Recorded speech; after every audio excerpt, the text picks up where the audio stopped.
Cuando giramos el volante para tomar una curva, confiamos en que las ruedas giren en esa dirección. O cuando un coche frena, confiamos en que el coche frene. De la misma forma, cuando depositamos dinero en el banco, esperamos que éste esté seguro y que no nos lo roben. O también, cuando trabajamos, confiamos que a final de mes nos paguen. Como último ejemplo, cuando hacemos una compra online, confiamos en que ésta llegue a nuestra casa. Estas situaciones son interacciones basadas en la confianza de forma correcta. ¿Por qué? Porque las partes con las que interactuamos son dignas de confianza. De hecho, la sociedad se basa en tales confianzas, y si no fuera por ello, no podríamos confiar ni en nada ni en nadie. Pero también sería muy ingenuo por nuestra parte pensar que todos somos dignos de tal confianza. Es por esto que nosotros necesitamos un sistema que nos garantice tal confianza. Esto es lo que conocemos como seguridad. La seguridad no deja de ser un medio para permitir y garantizar tal confianza. Pero, ¿qué pasa si estos sistemas no tienen solo una variable, como hemos visto anteriormente? ¿Qué pasaría si a estos sistemas no le metemos una única variable y le añadimos múltiples variables? Como por ejemplo el caso de Internet. Más concretamente, el caso de Internet a las cosas, lo que conocemos hoy en día como IoT. Hoy en día, IoT permite hacer miles de millones de cosas, desde pequeños sensores hasta automóviles, para que se interconecten entre sí y compartan sus datos, con el fin de crear servicios con un valor agregado. Realmente, cualquier dispositivo con acceso a Internet lo vamos a considerar IoT. Pero realmente estos dispositivos IoT pueden enviar más información de la que nosotros somos conscientes. Entonces, ¿realmente esto es seguro? ¿Tengo confianza en el dispositivo? Hay estudios que afirman que en 2020 casi el 25% de los ciberataques fueron realizados a través de dispositivos IoT. Estos ataques consisten en simular que soy cierto dispositivo de tu red para poder acceder a ella y traer toda la información que yo requiera. Es por esta razón por la que se ha visto necesario buscar nuevas alternativas para proteger nuestros dispositivos. Una de estas opciones pasa por las PUF, las Physical Unclonable Functions. Las PUF nos permiten proteger nuestros certificados de forma criptográfica sin que haya ningún tipo de riesgo. Para poder comprender este concepto es necesario tener unas nociones básicas de seguridad criptográfica. La criptografía es el ámbito que se encarga de las técnicas de cifrado o codificación destinadas a alterar información o mensajes con el fin de hacerlos ininteligibles a receptores no autorizados. Las técnicas criptográficas aplican una clave para descifrar el canal. Hay dos tipos, de clave simétrica y de clave asimétrica. La criptografía de clave simétrica son aquellas técnicas en las que se utiliza una única clave secreta. Esta clave secreta sirve para el cifrado y descifrado de la información. Supongamos que tenemos un canal donde Pedro quiere enviar información cifrada a Juan. Lo primero que tienen que hacer es llegar a un acuerdo de clave secreta entre Pedro y Juan. Una vez que lleguen a un acuerdo de clave, se enviará por el canal. Por tanto, la idea es que la clave solo la conocen el emisor y el receptor, en este caso Juan y Pedro. Pero ojo, esta clave la enviaremos por un canal que no es seguro. Una vez los dos conozcan la clave, Pedro creará un mensaje que cifrará con la clave secreta. Este mensaje será cifrado y enviado por el canal. Y Juan recibirá ese mensaje, lo descifrará para poder leerlo. La criptografía de clave simétrica se caracteriza por tener dos claves, clave pública y clave privada. La clave pública se encarga de realizar el cifrado de la información. La clave privada se encarga de realizar el descifrado de la información. Para el ejemplo anterior de Juan y Pedro tendrán su propia clave privada, que será distinta.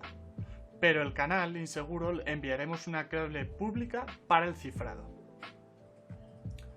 La clave asimétrica funciona con los números primos. Para el ejemplo anterior, si Pedro quiere enviar información a Juan, Juan creará su clave de encriptación, es decir, la clave pública, y se le enviará a Pedro.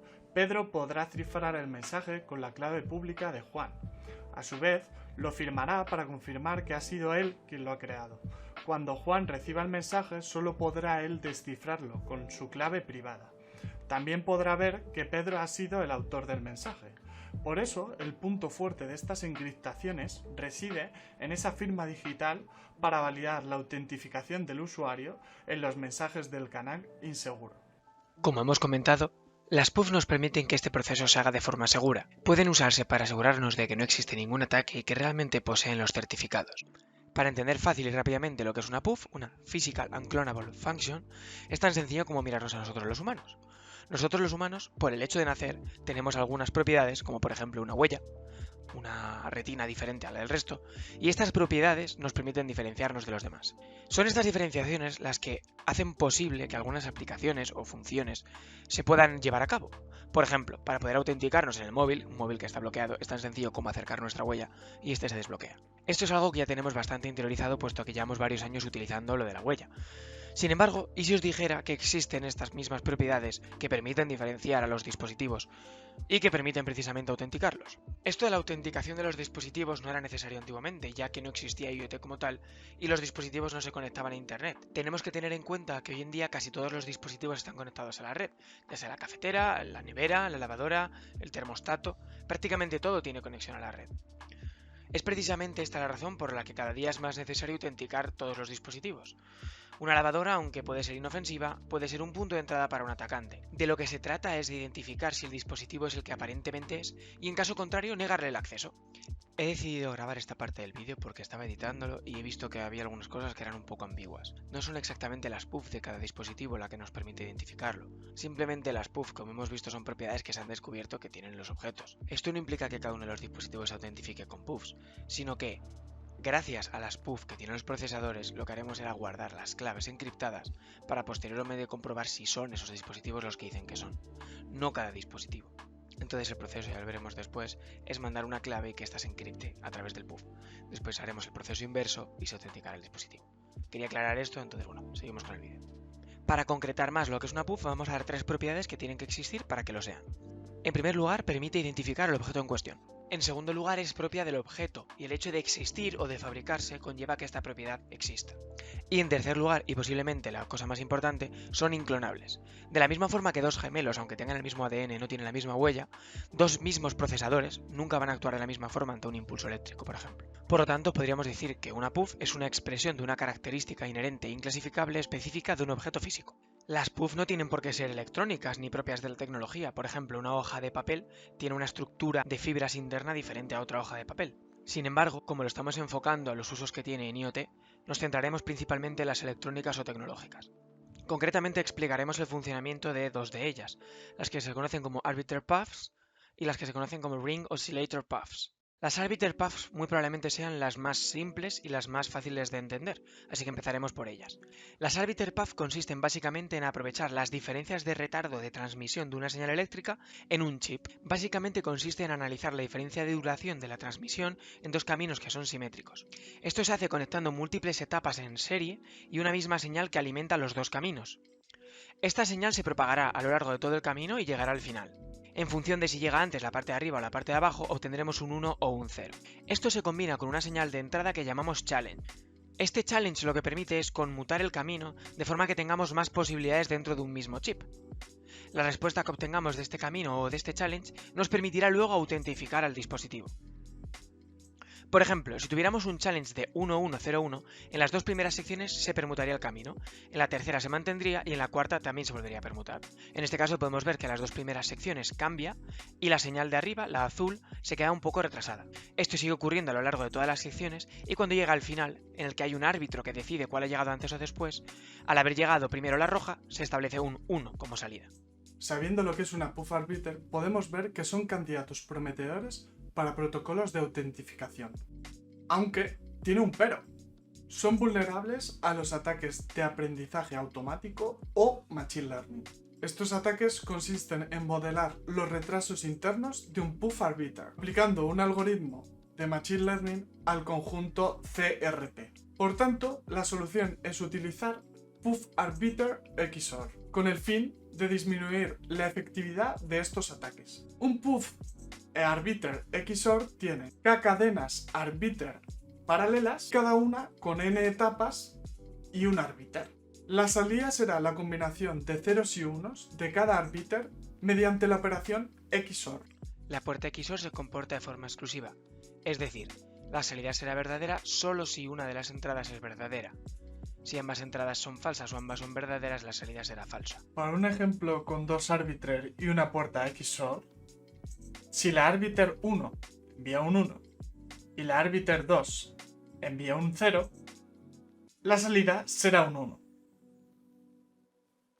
Si la arbiter 1 envía un 1, pero la arbiter 2 envía otro 1, la salida será un 0. Por tanto, este tipo de arquitecturas solventan el ataque por simulación en Machine Learning, ya que ocultan las respuestas individuales de cada árbiter y solo se muestra la salida de esa operación XOR. De la misma forma que los arbiter paths se centraban en la diferencia de retardo de transmisión de una misma señal por dos caminos iguales, los ring oscillator paths lo que explotan es la diferencia de la frecuencia.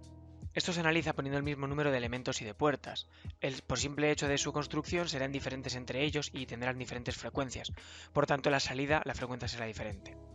Al final se establece un contador que cuenta básicamente el número de oscilaciones en un periodo de tiempo. Si el contador de arriba ha contado mayor frecuencia, se establecerá un 1 como salida. Si es al revés y es el de abajo el que tiene mayor frecuencia, se establecerá un 0. En este vídeo hemos visto algunas de las arquitecturas PUF y lo que significa la criptografía.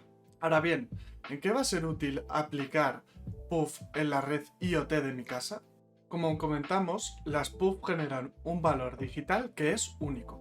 Este valor es lo que en criptografía de clave asimétrica utilizamos como clave privada de nuestro dispositivo. Por tanto, cada dispositivo que quiera acceder a mi red deberá hacer los siguientes pasos. Primero, recibir la clave pública de mi red. Segundo, encriptar ese mensaje con esa clave pública. Y tercero, y obligatoriamente deberá firmar ese mensaje con la clave privada, es decir, el valor PUF de nuestro dispositivo. A partir de aquí, la red comprobará que la firma es válida y que es un dispositivo que pertenece a mi red. Otra de las ventajas es que todo este proceso será replicado en la otra dirección, es decir, mi dispositivo comprobará que esa es su red. Todo este proceso significa que estamos autentificando al dispositivo y a la red y que entre ellos pueden confiar, dando así acceso a nuestro sistema. Por tanto, estamos haciendo que mi red acepte ese dispositivo y no una copia, ya que cada dispositivo es único e inclonable, gracias a esta tecnología PUF que acabamos de explicar. La autenticación es una de las utilidades que tienen las PUF, y las arbiter path y las ring oscillator son solo unas de las que existen. Existen más aplicaciones para las PUF y de hecho existen más PUF que las que hemos nombrado. Sin embargo, queríamos hacer un vídeo breve y explicando concretamente el concepto de PUF y en qué se pueden utilizar en la seguridad. Es por eso que con el fin de que quedara un vídeo más corto hemos decidido no incluir todas estas.